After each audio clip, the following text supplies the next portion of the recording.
another edition of the OK Guard Show, COVID-19 edition. Let me just say that I used to work at an orange juice factory, but I got canned. Couldn't concentrate. I also used to have a healthy fear of hurdles, but I got over that. So today, as part of National Mental Health Awareness Month, we will be speaking with repeat guest Mr. John Dixon about some of the mental health recommendations and things to look out for in ourselves and others that come along with reopening Oklahoma after the 31-day safer at home order. Our next guest has been on this show before, Mr. John Dixon. Please introduce yourself and tell us a little bit about what you do for the Oklahoma National Guard. Well, as you said, my name is John Dixon. I'm a licensed professional counselor here in the state of Oklahoma, and my job with the Guard is as a behavioral health specialist. A real brief description of what they do is we are full-time contractors who assist guardsmen and their families in regards to their psychological well-being. So are you geared specifically for military members and their family, or is this a service that retirees, veterans, the civilian world can take advantage of as well? This position is set up directly to be to the benefit of the Army National Guardsmen and their families, their dependents. However, basically our rule of thumb is if somebody from the community or a veteran or somebody from a different branch wanted some assistance, as long as there's not somebody in my office who's with the Army National Guard, I will help them. And if there is somebody who I'm working with who meets the criteria, I'll say, as soon as I'm done with them, then I can help you. So I will assist anybody, but we are directly what our priority is on Army Guard and their families. Great service that you provide to our military family, military community, and it sounds like the community at large. So absolutely. Last time we had you on, we were talking a little bit about thought creep, and while we're social distancing, how those thoughts can creep into our head. Governor Kevin Stitt has issued a safer at home order on March 24th. 31 days later, the governor has begun a 3-phase reopening of the state. So what does that mean for us? Does that mean that I can stop washing my hands? Emphatically no. That's my answer to that. Okay. I hope we have all learned a new habit and routine when it comes to hand hygiene, yes. And that we're doing a better job of carrying out skills that we probably first were taught back in kindergarten, and maybe make that a lifelong habit. But this is going to be a different phase we're going into. Things have changed. Yeah, definitely habits that should be lifelong habits that we learn at a very young age, but sometime between that kindergarten and wherever you are in the adulting world, sometimes those things kind of slip out of our brains. We have survived. We made it to the end of COVID-19. But I keep hearing on the news that we're not. There's, you hear that there's maybe a mutation of the virus. You hear that cases are going to go up. You hear cases are going to go down. You hear everything and anything in between. What should I believe? Who should I believe? And what should I do to try and keep all of this from making my head explode? Sure. Well, let me qualify it by first saying I am not a medical doctor nor an epidemiologist. So I can only go by what I've heard the professionals and expertise in that area have said. And we might be a long way away from the end of COVID-19. And by end, I mean that there is an effective cure, a treatment, and or a vaccination available. And that might be a year, that might be 2 years down the road. And you mentioned that whole idea of things mutating. We don't know exactly what's going to happen. However, our leaders have decided that we can transition out of the safer at home phase that we have been in for about a month and slowly begin to regain some of the activities we had before all this started. You should definitely familiarize yourself with that specific plan put out by the governor or local officials that might be over your area, and follow those directions and pay attention to what phase we're in. Because if you're looking at that plan, you'll notice that the things that we do in phase 1 are quite a bit different from what we can do in phase 3. I've been out to the grocery store. It's kind of a mixed bag. Before the safer at home order was lifted, there were some people that just were acting like there was nothing going on. There were other people that were fully gowned, gloves, mask, hat, face shield, the whole bit. It's really kind of a mixed bag of how people are reacting to social distancing, to the virus themselves. What can we do to keep ourselves safe? And because when you see somebody out in public that maybe is doing something that's counter to what you believe, because for some reason we as a society cannot collectively wrap our heads around how we should approach this situation. So there's going to be a lot of conflicting views and conflicting courses of action that we can take to help ourselves stay safe and healthy and keep everybody else around us safe and healthy. So what are some things I can do to keep me from blowing my top when I'm out in public and the person that's standing next to me in line maybe isn't approaching the social distancing or any type of protective requirements that I think should be in place? Yeah. This is a very real thing that's going on. I've had many conversations with people in my immediate circle over this last week, and this has come up with almost everybody. Somebody complaining that people are doing too much and people complaining that people aren't doing enough. I think the best thing to do is to recognize our own personal responsibility and not to focus on the behavior of others. And this is about this situation, but pretty much everything in your life that way too. Failing to do that, focusing on what other people are doing rather than what you're doing is sure to lead to lots of frustration and probably blowing your top on a regular basis. We are subject to the law of our land and should follow the state, county, or city regulations that are currently in place. So that's the first bit of guidance, is do what the law says. In addition, you might have specific rules to follow at work, or if you choose to do business at certain establishments. If that's a rule to shop there, to eat there, or whatever, you got to go by that rule. If you don't like it, then you need to shop somewhere else or go somewhere else. Outside of those restrictions, it's up to each of us to keep ourselves safe and hopefully attempt to protect our fellow citizens. As frustrating as it can be, ultimately, I would prefer to limit non-essential activities at this point and wear an uncomfortable face mask until we have some more answers. Because I think we are going, and we continue to learn a lot, and we are going to learn a lot more. And until we have all that data in, it's probably best to err on the side of safety.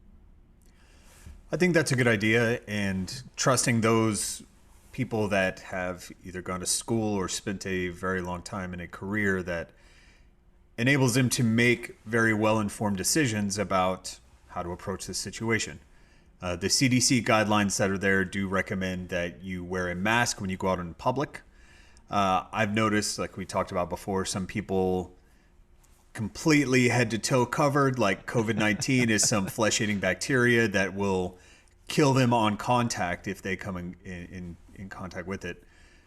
Is it okay to be paranoid about going out into public? Like, is there such thing as a healthy level of paranoia? I'm guessing all of us, the first time we did something that we had been avoiding for a while, have that anxiety there. Paranoia is kind of an interesting word. It means intense anxiety about persecution, a threat, or a conspiracy. Moving past persecution or a conspiracy, there is a threat there. We've been told over and over on the news that you don't want to get sick with this, because some people who get sick with it, it cost them their lives. So I would say that paranoia is pretty much always unhealthy.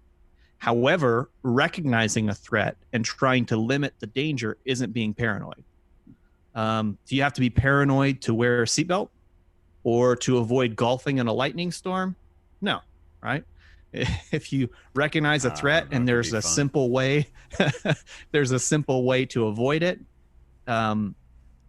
Choosing to limit your interactions with people, especially in large groups, and that makes you feel less anxious. I would call that being cautiously healthy and not paranoid. So you brought up kind of gathering up in groups, and as an introvert, this whole social distancing and teleworking thing is like a dream to me. I'm loving it. But my family kind of sees things a little differently when it comes to the social distancing restrictions. They want to have family gatherings every other day and get together. I have kind of a large family, so there's 15 of us when we all get together. Right. So what are some ways that we can compromise and still feel like we're maintaining the social interaction that we crave as human beings while we're still following those CDC guidelines and preventing the spread of the coronavirus?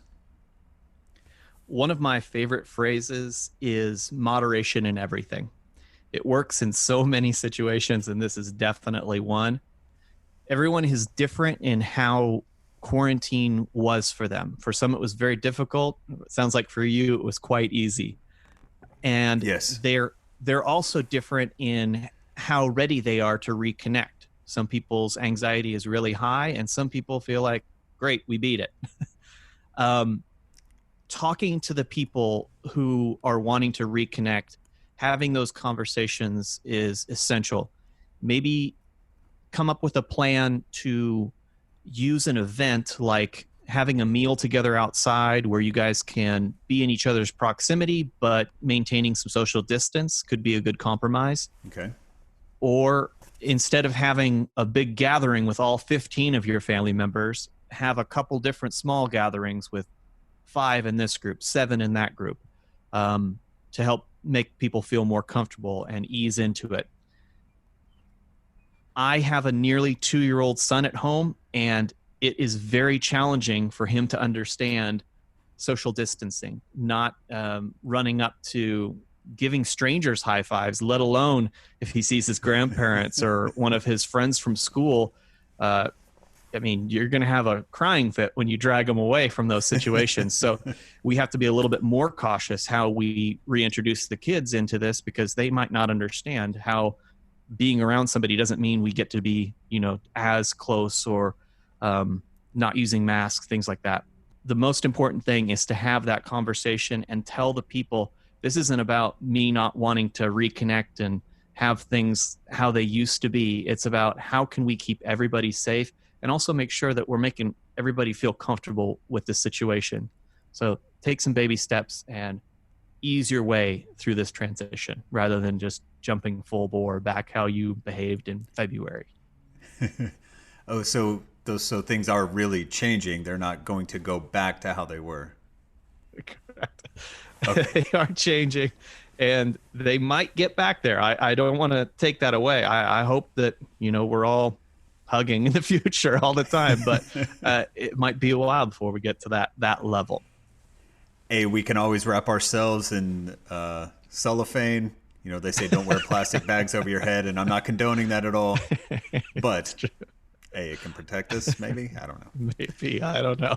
Probably not the safest way to go about that. Yeah. So please don't try that at home. Yes. So you brought up you're dealing with children and how to speak to your children about social distancing, because they may not fully understand, depending on how old they are. They may not fully understand why I can't touch people, or why when Nana comes over we can't just run up and give hugs. So what advice do you have for parents in kind of helping children through something like that, as a parent yourself? It's tricky. Recognizing the age and the maturity level they're at is the first thing you got to do. If you're dealing with a toddler like I am, the most basic thing is I'm not going to be able to explain some of these things to him. I just have to put him in situations where it's going to be easier to control, whether that means limiting his interaction or we've done the whole thing where you might do a drive-by where you stay in the car, roll down the Right. windows and talk to somebody. If we're going to have people over and we're going to eat, I put him in his high chair so he's contained, it's just easier that way. But as you talk about kids being a little older, maybe getting closer to school age and stuff, they can understand a lot of this. And it doesn't have to be, you don't have to explain the COVID-19 germ, but we can talk to them about, why we don't want to get sick and the things that we do to prevent getting sick. They can handle that kind of information. And we don't have to say, this has a 2.4% mortality rate. You just say that people are getting very sick and we're trying to keep people healthy. So breaking it down, recognizing it, and being willing to answer questions. So give them some basic information and then ask them, say, if you got a question, let me know, and try to answer their questions. That's some really good advice for parents that may not know how to approach some of these things with their children. Yeah, you're right. You really don't have to explain the full details and go into the virology of the coronavirus and explain that to a 2 or 3-year-old unless they're really that inquisitive. In which case, we should put them on the front lines of finding cure for it. So let's shift gears real quick and talk about getting back to work. Kevin Stitt, as we said before, issued his Safer at Home on March 24th. We're now working that 3-phase reopening of the state. So what are some ways I can mentally prepare to get back into the office after I've been teleworking the last month? It could be helpful to recognize that even though many of us are returning to the workplace, there have been and there are continuing to be more safeguards put in place. Most jobs are going to be using a similar phasing system in bringing people back into the office.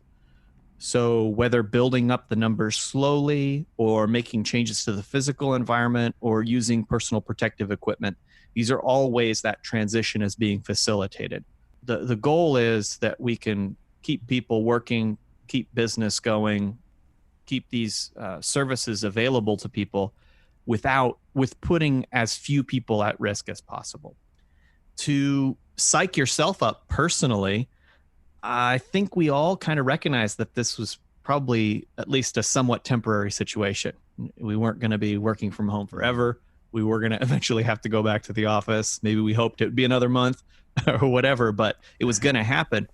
So re-embracing the healthy coping skills you formerly used before a day's work and to face those challenges head on.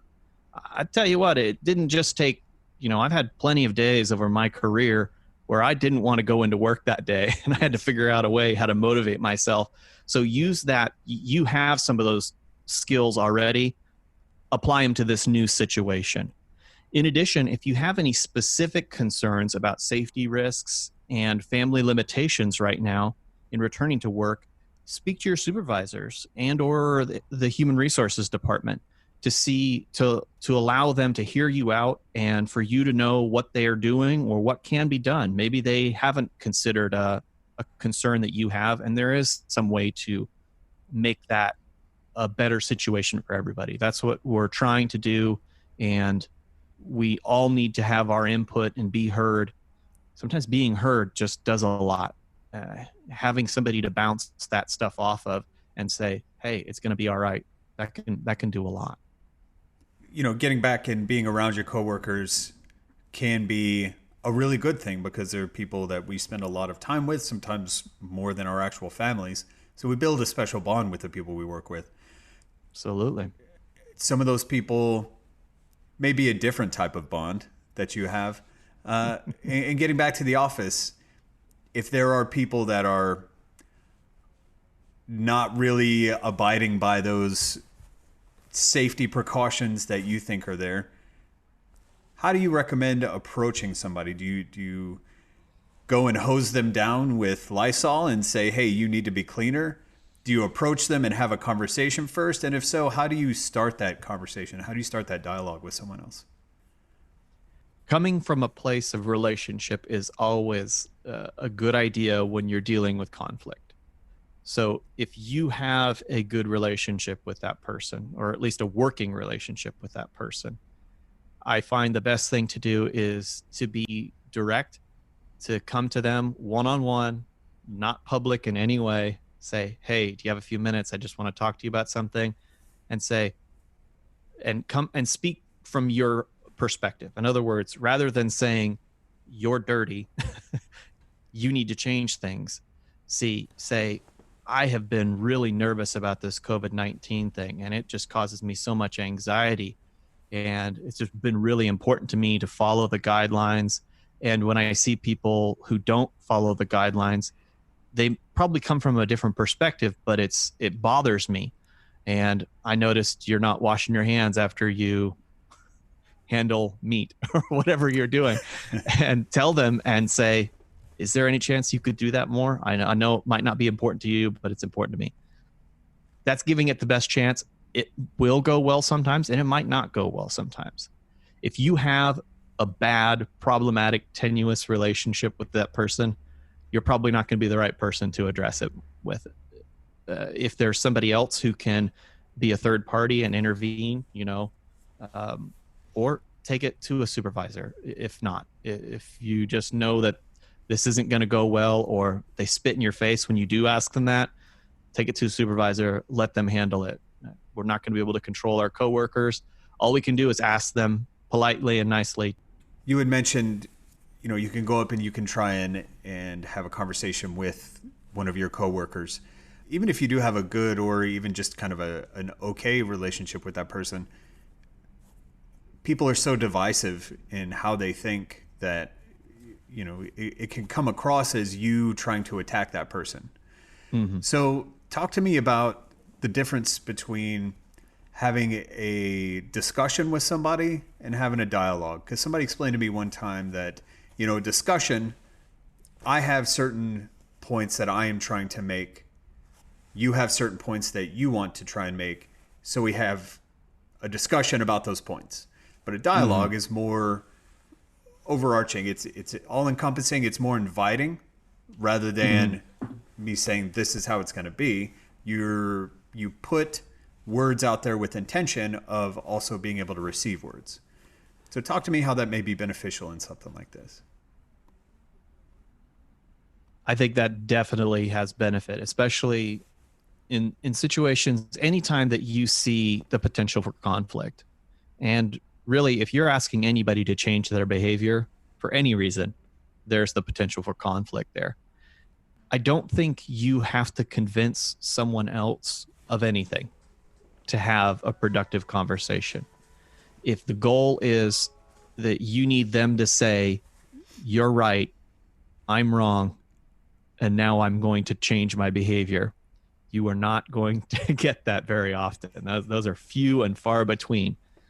If your approach is, I want to share some information with you that you may not be aware of, and then if the two of us can find a way to have a productive work relationship going forward based on that information, more of a team approach rather than me versus you, you're going to have a lot more success. And still, as I said, you can do everything right, and sometimes it's not going to work. However, if you do everything right, you at least give it a chance.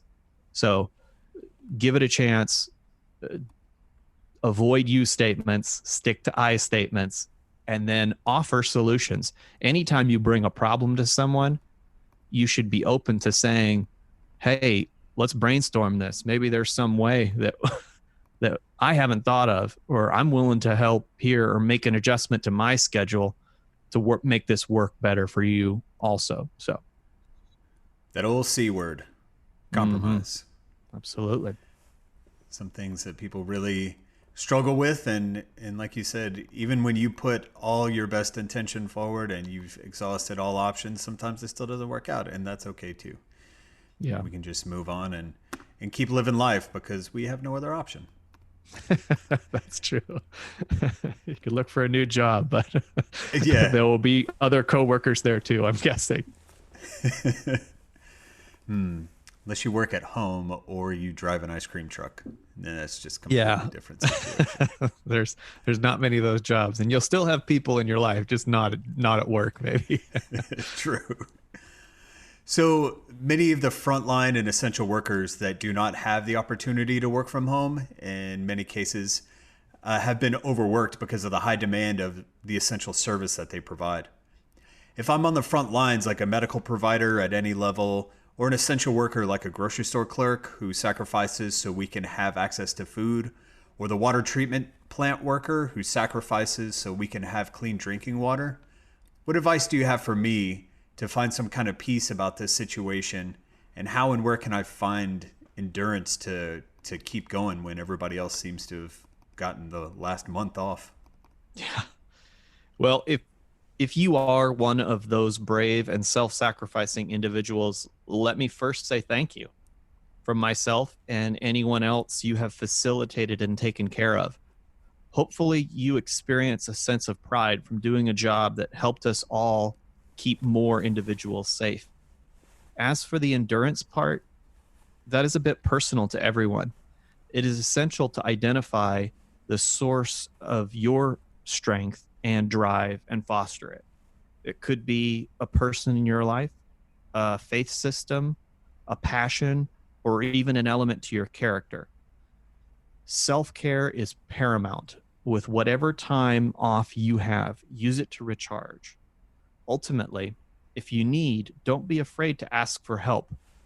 Many of us who have been able to stay home are ready and willing to support you now, but we have to be told what is needed in order to provide it. You know, all the thank yous are wonderful and great, but if you say, I need this, and until you tell us that, we can't do it for you. So let us know. And if the first person you ask isn't able to provide it, keep asking because we're going to do, I know myself and many others are going to try to do what we can to help you deal with the situation that you're in.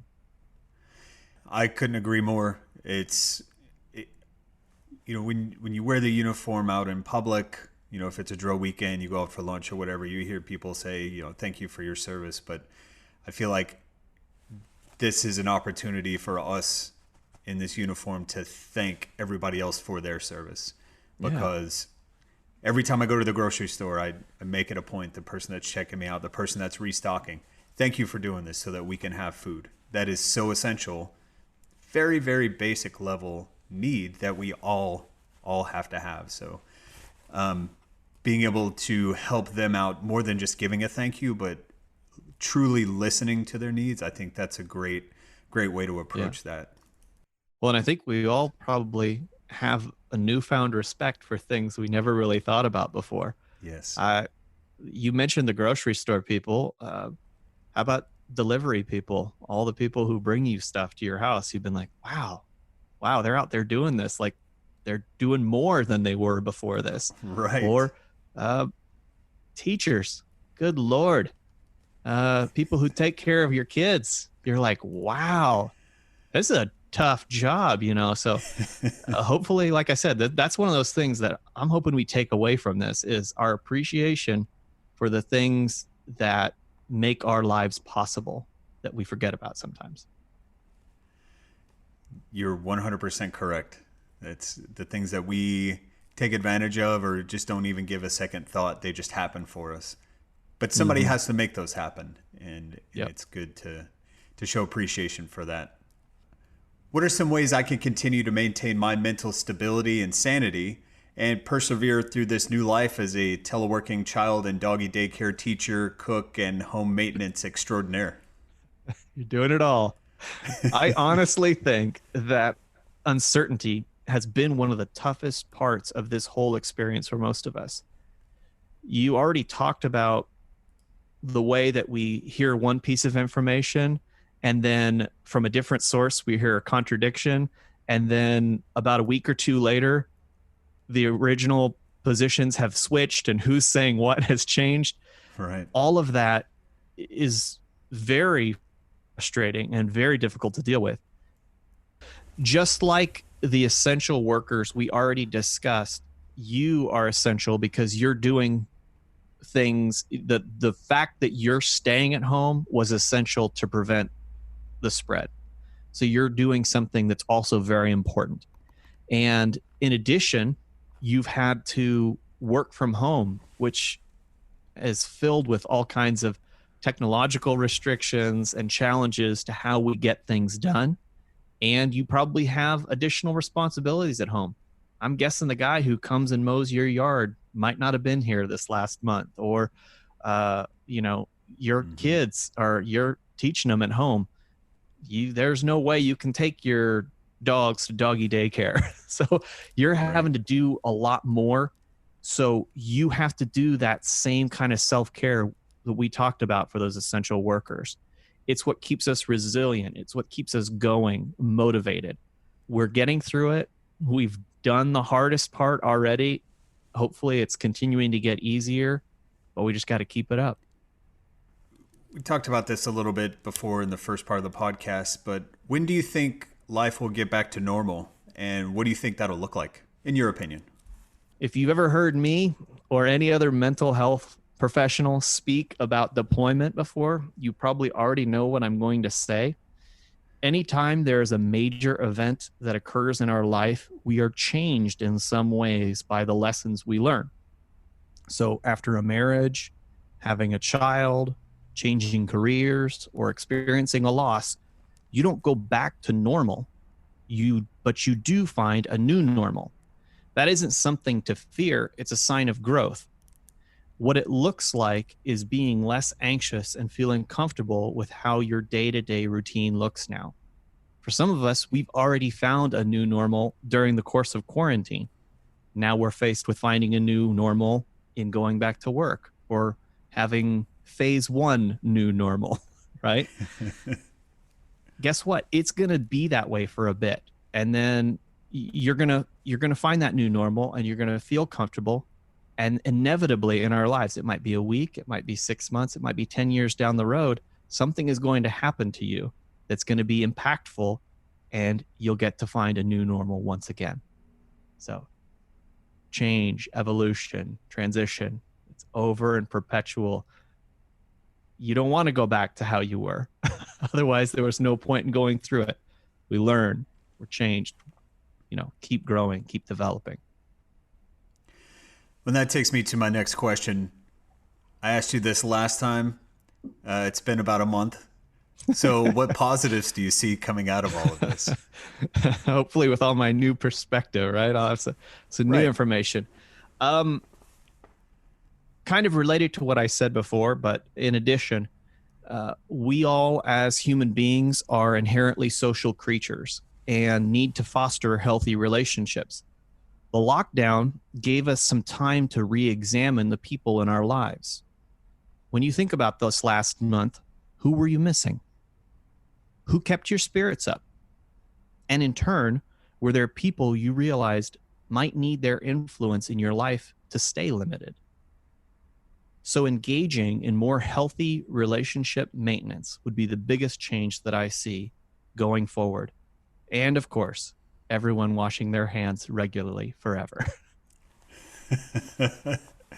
I like it. Physically healthy with washing your hands, and mentally healthy with having good relationships in our lives rather than just Absolutely. a relationship. Make them meaningful, make them count.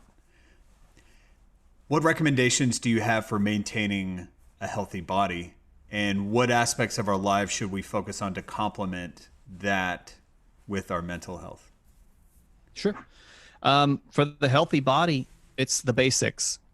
Eat healthy, stay hydrated, stay active, and get solid rest. You do those 4 things, that's the thing that keeps your immune system ready to deal with viruses, sickness, illness, all those kinds of things. And it also is what keeps your psychological health as well. It ends up helping how we process information and deal with stress. In addition, something that can complement your mental health is finding a healthy distraction from the stress of this current situation. Find a new hobby or get back into an old one. It can be a source of excitement,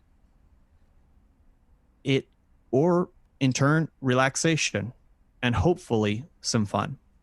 For me, it provides a way to be creative and solve low risk, high reward problems. I'm able to detach from the difficult parts of work and family responsibility for a bit and come back and face them with a better attitude the next day. I like that. Well said. What are some resources that Guardsmen and their family can go to for additional help with their health and wellness? When it comes to information about the virus, I recommend the CDC website, and they have an excellent application that you can download on your phone. I did several weeks ago, and at least once a week, maybe more, I get an alert, just an automatic thing that if they send out new guidance, I get it right away. Okay. So that's always helpful. Being informed always makes me feel better. I also recommend that everyone either stay connected or establish a relationship with a primary care physician. It's very important for us to keep up with our physical health and have annual checkups anyway. And right now, if you got questions and you need to see a provider, sure is handy to have an established relationship. Mm-hmm. If you have a specific question about anything that I talked about today, if you want to send me an email, I'll make sure that that's available, in the show notes. And I'm happy to clarify my answer or qualify it or point you in the direction of a more expertise opinion than mine. If someone is having a problem specifically with their psychological health, I suggest going to the Oklahoma National Guard public website or the application and fill out the form on there called a critical behavioral health incident report. Anybody can do it. It doesn't have to be a military person. A civilian can fill it out. Somebody who has no affiliation with the military can fill it out. It comes to our very small team. It's confidential. And once we get that, we will reach out to whoever it involves and attempt to help them with whatever problem they're facing. So often with psychological health, it's hard to give you a one answer that works for any situation. So if there's a specific issue going on, let us know what it is, and then I can give you a specific answer. So, okay. John, is there anything else you would like to add or share to Oklahomans as we venture back into public communal life? The very best advice I can give is to be kind to people. Give them the benefit of the doubt. I think we all have a new appreciation for how interconnected we are. It really provided perspective and appreciation for how we depend on each other and the ripple effect our actions impact one another. Maybe don't go around hugging strangers, but a wave or a friendly hello might go a long way right now. I know I've already noticed people being much more social just in my neighborhood, and hopefully we can take that local attitude and spread it on a bigger level across our cities and states, country, the whole world. I like it. We should be able to do that, and we should take that and spread that joy and that message of kindness to everybody else. That's right. John, thanks again for joining us on another episode of the OK Guard Show, sharing your knowledge and your wisdom with us. We really appreciate it. It's my pleasure. Thanks for having me on. Thank you for joining us today. Please make sure to like the Oklahoma National Guard on Facebook, Twitter, Instagram, and see more of our photos from our guardsmen working on the front lines of COVID response on our Flickr page. Also, make sure to subscribe to the Oklahoma National Guard YouTube page and stay up to date with the latest The OK Guard Show releases on Podbean or any platform you use to get your podcasts. Also, if you have a suggestion for the pun of the episode, please send us a message on social media and we'll see about getting it on the next episode. Until then, have a great, safe, and healthy rest of your day.